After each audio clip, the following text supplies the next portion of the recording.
This podcast is powered by the pros at Paschal Air Plumbing and Electric. Arkansas owned, Arkansas operated. GoPaschal.com. Scott, do you have a big party to get to this weekend, tomorrow night for the Kentucky Derby? Matter of fact, we're having a Colorado Bulldog party. There we go. It's going to be amazing. Some help. People from all over the state coming in. Well, if you got White Claws, I'm showing up, man. If you got White Claws, I'm coming over. That's the backup. That and some White Russians. So there's plenty of. There you go. Now I'm a big Black Russian fan. I learned to drink those in Alaska, and that's a pretty good drink. It's a good sipping drink. You're gonna have to tell me what that is. What is a Black Russian? It's vodka and Kahlua. Okay, so that sounds good. You're just mixing two alcohols and you just sip. In fact, I started drinking it with the guy who beat us in the World Series in '79. The guy who pitched the final game. I got to be good friends up there. Is it Cal State Fullerton, right? Cal State Fullerton, okay, right? That's what I thought. A guy named Dave Weatherman. Okay, yeah, Dave Weatherman. Scott, you got 3 ranked opponents the rest of the way. You've seen a good chunk of baseball already. Is this team going to do it? Are they going to win not just the West? Or are they going to win the whole regular season SEC title?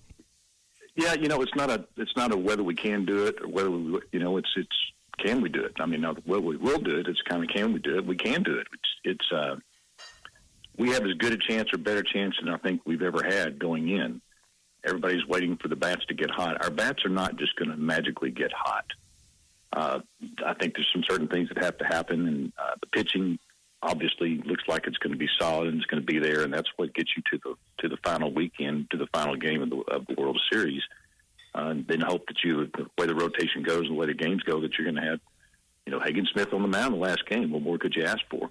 Yeah. Then you don't have to worry about your bats being hot where you're going to score 10 runs or you don't have a chance. But then again, there's always that, play it like Ole Miss. I hate to even say that name, but if the bats do get hot at the World Series, we'd be hands-on winners. I mean, there's just no denying that. So it's going to be a race. It's going to be a race. We were talking earlier in the show, and Scott Tabor with us. It's brought to you by Alumni Hall. You see teams, and you see this in a variety of sports, where they have to get into playoff mode down the stretch of the regular season to get themselves into the playoffs. They're fighting for a spot. Arkansas finds themselves not in that camp where they're wondering about their postseason life. They know that's secure. But now, as Ty was mentioning, they got 3 ranked opponents down the stretch, 3 important matchups in the regular season. It's kind of like being in playoff mode already. Do you see that as an advantage for Arkansas, that you're already having to sharpen even more, knowing that these series of consequence and coming down to A&M and maybe a division title on the line, does that help? Or sure does. What do you think about having these 3 series of consequence down the stretch to get in the right mindset for the month of June?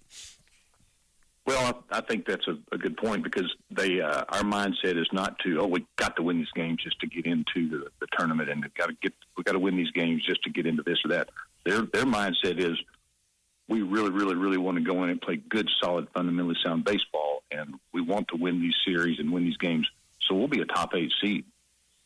So we're not worried about not making the tournament. We're wanting to be a top 8 seed, so you have everything at home for the regionals and the super regionals. That's just the best path to the World Series.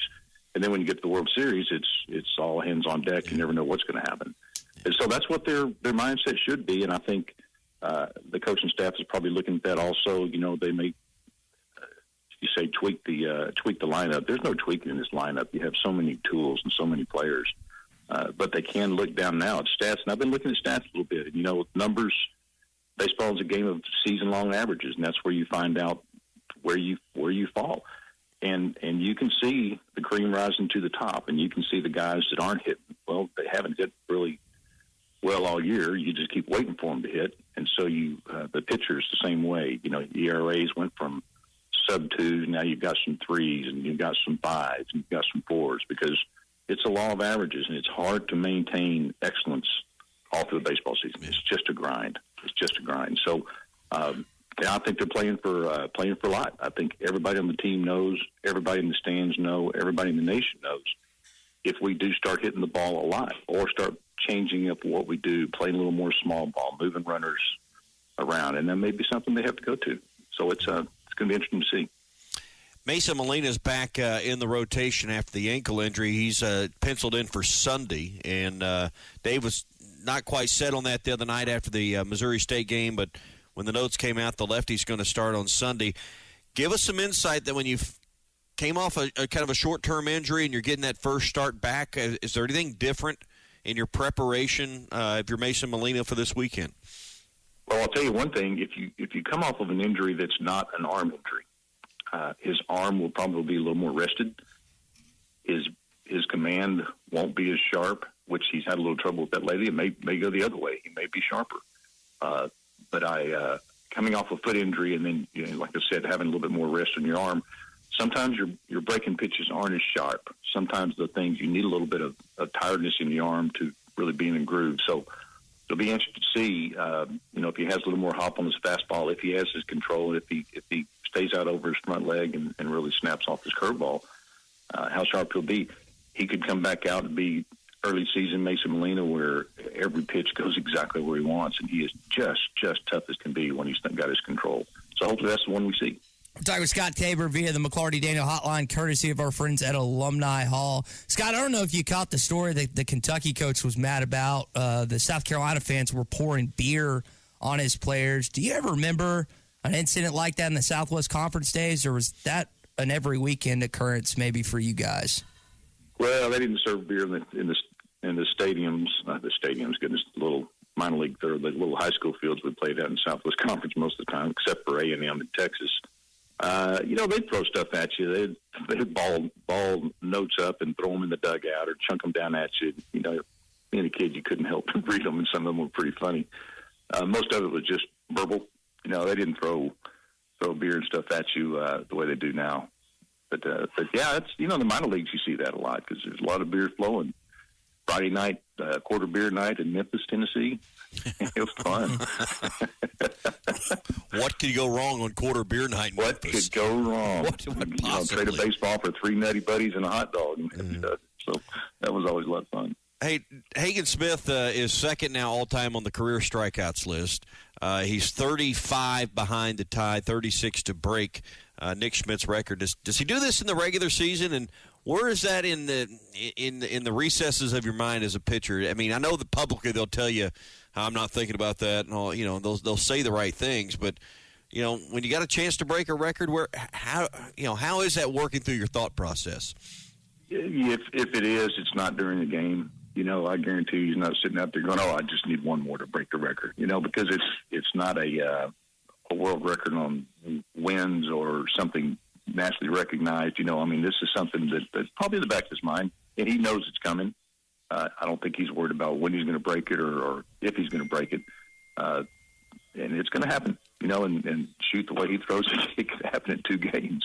You just never know how that's going to go. But I hope he breaks it during the regular season. I hope he breaks it at home, so he'll get the standing ovation, the recognition, and all the things that he deserves, because he is just having a fantastic season and a fantastic career. Yeah, we were kind of playing it out yesterday, so you got to get 36 more strikes to break it. And Scott, if he averaged 9, then that would put him in doing it in Hoover. If he had less than that, he could potentially do it in the regional. But I highly doubt he's able to get it between today or later on tonight and then next weekend in Mississippi State, unless he just goes berserk. Yeah, which there's some good math going on up there in the studios these days. Well, Jeff must have done all the math. Every once in a while, he's got his shoes off. Yeah, every once in a while. There you go.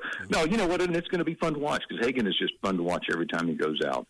I'll be anxious to see if they lead him out a little longer right now. I don't know why they would, but and I think they've done a great job. And I'll tell you this from personal experience. They've done a great job of not leaving their starters in so long that by the end of the season, they're dragging because they know that the end of the season could be epic this year, and they want to make sure they have them fully loaded, ready to go. Scott, let me ask you one last thing before we let you go. So Molina's coming back. You mentioned maybe that his throwing arm will be rested, which is a good thing since it wasn't an arm injury. Tigers wheeled deal these last 2 games. If he finishes the next 3 games throwing like gas, do you leave him in that 2 spot, or do you put Molina back? How do you go about that if you're Hobbs and Van Horn? Leave him where he's comfortable. If you're doing great in the third game is as important as the second game. They all count a point. They put at 1 point in the W column. That's what you want. So if that's where he's been throwing in the Sunday game, you don't really want to mess with success.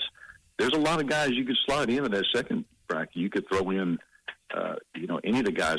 Gage Wood the other night looked fantastic. I mean, it's the best I've seen him look all year. Ben Bybee, Cooper Dawson, all those guys, you could slide them into that second spot, get 4, 5, 6 innings out of them. They have that kind of stuff.